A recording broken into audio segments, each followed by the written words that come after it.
નમસ્કાર મિત્રો, જય હિન્દ, જય જય ગરવી ગુજરાત. હું હેમંત રાજપૂત. તો આપણી ચેનલની અંદર હેમંત પોલિટિશિયનની અંદર બધા લોકોનું સ્વાગત છે દિલથી. અને આજે એક ખાસ એવા વિડીયો ઉપર હું વાત કરવા આવી રહ્યો છું કે જે સામાન્ય પરિવારમાંથી જે આવતા હોય તેના જે બાળકો છે તેને પ્રાઇવેટ સ્કૂલની અંદર જે ભણાવવા માગતા હોય, આપણે ખબર જ છે કે આપણે સામાન્ય ને પરિવારમાંથી આવીએ છીએ અને આ પ્રાઇવેટ સ્કૂલની મોટી ફીસ છે જે આપણાથી એવોર્ડ નથી થઈ શકતી.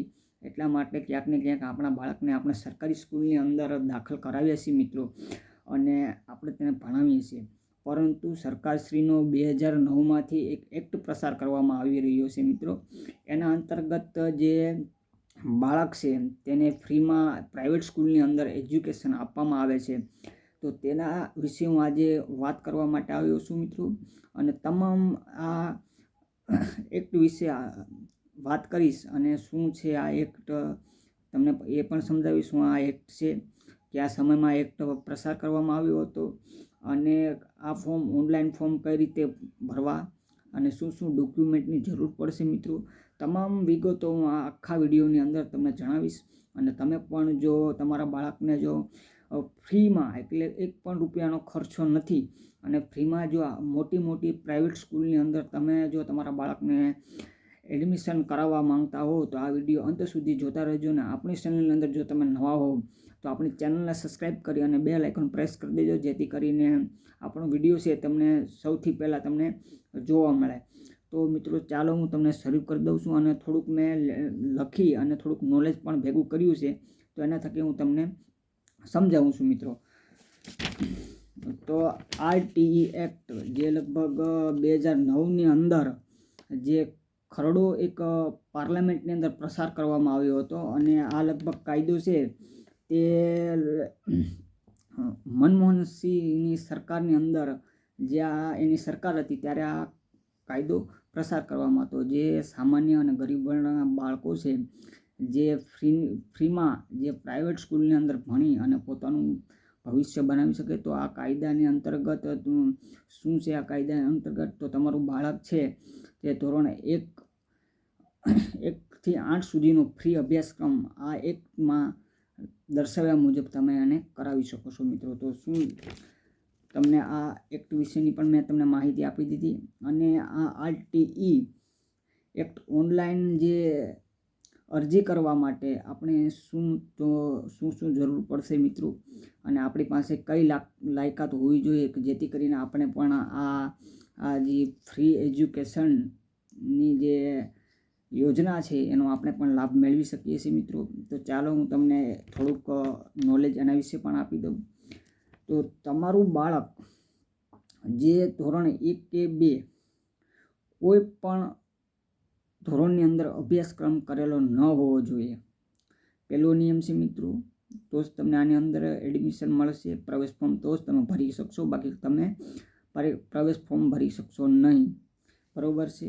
અને બીજું, તમારા બાળકની ઉંમર 1 જૂનથી 5 થી 7 વર્ષની વચ્ચે હોવી જોઈએ. 1 જૂનથી તમારા બાળકની ઉંમર 5 થી 7 વર્ષની વચ્ચે હોવી જોઈએ. આ ન કોઈના 8 હશે તો પણ ચાલશે નહીં, બરાબર છે. તો તમે આ ફોર્મ ભરી શકશો નહીં મિત્રો. અને જો તમારા જે એના વાલીની છે જે તેની આવક પણ આમાં જોવામાં આવતી હોય છે. તો જો તમે ગ્રામીણ વિસ્તારની અંદર રહેતા હોય છે, ગામડાની અંદર રહેતા હોય છે, તો તેવા બાળકો કે જેના પિતા છે અથવા તેના પપ્પા અથવા તેના વાલીની આવક છે 1,20,000થી વધુ ન હોવી જોઈએ. અને જે શહેરની અંદર રહેતા હોય છે, શહેરની અંદર જે વસવાટ કરતા હોય જેના વાલી, તેના બાળકને જો પ્રાઇવેટ સ્કૂલની અંદર ફ્રીમાં એડમિશન લેવું હોય તો તેવા લોકોને જે શહેરી વિસ્તારમાં આવતા હોય બાળકો, એના વાલીની આવક છે 1,50,000થી વધુ ન હોવી જોઈએ. તો આ 3 ખાસ નિયમ છે. અને આ બધું જો તમે ક્લિયર હો કે ભાઈ 1,20,000ની જે ગામની અંદરથી આવતા હોય બાળક, એના વાલીની નથી, તો એ તો ફોર્મ ભરી શકે છે, બરાબર છે. ને કોઈ શહેરની અંદરથી બાળક આવતા હોય તો તેની 1,50,000ની આવક ન હોય તો તેવા લોકો છે તે ભરી શકે, પણ મેક્સિમમ 1,50,000ની આવક હોવી જોઈએ. એથી વધારે હશે તો તમે આ ફોર્મ જે આરટી એક ફ્રી એજ્યુકેશન જે તમે નહીં ભરી શકો મિત્રો ફોર્મ. અને આ ફોર્મની અરજી કરવા માટે તમારા શું ડોક્યુમેન્ટ જોઈએ છે તેની પણ આ વિડીયોની અંદર હું ચર્ચા કરવા જઈ રહ્યો છું મિત્રો. ધ્યાનથી સાંભળજો શું ડોક્યુમેન્ટ જોઈએ છે મિત્રો. તો ચાલો વન બાય વન તેને હું ડોક્યુમેન્ટ જણાવું છું. આરટીઆરના ફોર્મ ભરવા માટેના ડોક્યુમેન્ટ તો રહેઠાણના પુરાવા જેવા કે આધાર કાર્ડ, પાન કાર્ડ, પાસપોર્ટ અને લાઇટ બિલ, જેમાં પોતાનું તમારું એડ્રેસ આપેલું હોય. ગામમાં રહેતા હોય તો ગામડાનું એડ્રેસ હશે, શહેરની અંદર રહેતા હોય તો શહેરનું એડ્રેસ હશે. અને પછી બીજા ડોક્યુમેન્ટની વાત કરું છું તો વાલીનું જાતિ પ્રમાણપત્ર, પછી વાલીનું આવકનું પ્રમાણપત્ર, બાળકના જન્મ પ્રમાણપત્ર, બાળકનો એક પાસપોર્ટ સાઇઝનો ફોટો જોશે, પછી બાળક અને વાલીના આધાર કાર્ડ જોશે બંને, અને બેંકની વિગતો જોશે. બાળકના હોય તો બાળકનું અને વાલીનું હોય તો વાલીનું, બંનેનું જોશે મિત્રો. અને આ બધું ક્લિયર કર્યા પછી તમારે આની ઓનલાઈન અરજી જે ગવર્મેન્ટની એક વેબસાઇટ છે તેના ઉપર કરવાની રહેશે, જે હું ડિસ્ક્રિપ્શનની અંદર તમને આપી દઈશ. બરાબર છે. રાઇટ ટુ એજ્યુકેશનની જે વેબસાઇટ છે તે હું તમને ડિસ્ક્રિપ્શન બોક્સની અંદર આપી દઈશ મિત્રો. અને જો તમે તમારી જાતે પણ આ ફોર્મ ભરવા માંગતા હોય તો યુટ્યુબ ઉપર પણ ઘણા વિડીયો બનાવવામાં આવ્યા છે અને સારી રીતે તમે ફોર્મ પણ ભરી શકો છો મિત્રો.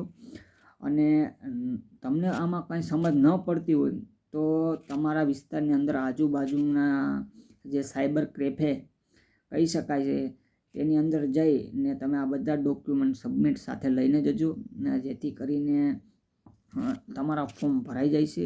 અને આ જે ફોર્મની અરજી કરવાનો સમય છે તે આપણી જે આ 22 ફેબ્રુઆરીના થી શરૂ થઈ ગયો છે અને લાસ્ટ છેલ્લે 12 માર્ચ અને 2025 આ ફોર્મની છેલ્લી તારીખ છે મિત્રો. પછી બપોર પછી આ ફોર્મ ભરવાનું બંધ થઈ જશે. અને ધીરે ધીરે પણ તમે પણ જો તમારા બાળકને એક સારું એવું શિક્ષણ આપવા માંગતા હોય, અને આ એકદમ ફ્રીમાં છે, કોઈ પણ રૂપિયાનું પણ ક્યાંય ચાર્જ આપવામાં નહીં આવે. આ એકદમ ફ્રી અભ્યાસ છે મિત્રો. તો બધાને મારા એવી જ વિનંતી છે કે જલ્દીથી જલ્દી તમારું બાળક પણ જો પહેલા ધોરણની અંદર જ પ્રવેશ મેળવવાનું હોય તો આ એક યોજના છે સરકાર દ્વારા જે ચલાવવામાં આવી રહી છે તેનો લાભ લેવો અને આપણા બાળકને સારામાં સારું શિક્ષણ આપણે આપી શકીએ એ હેતુથી આપણે આ યોજનાનો લાભ લેવો જોઈએ મિત્રો. જય હિન્દ, જય જય ગરવી ગુજરાત. ફરી મળીશું બીજા વિડીયોની અંદર આવી જ કંઈક નવી જાણકારી લઈને. જય હિન્દ.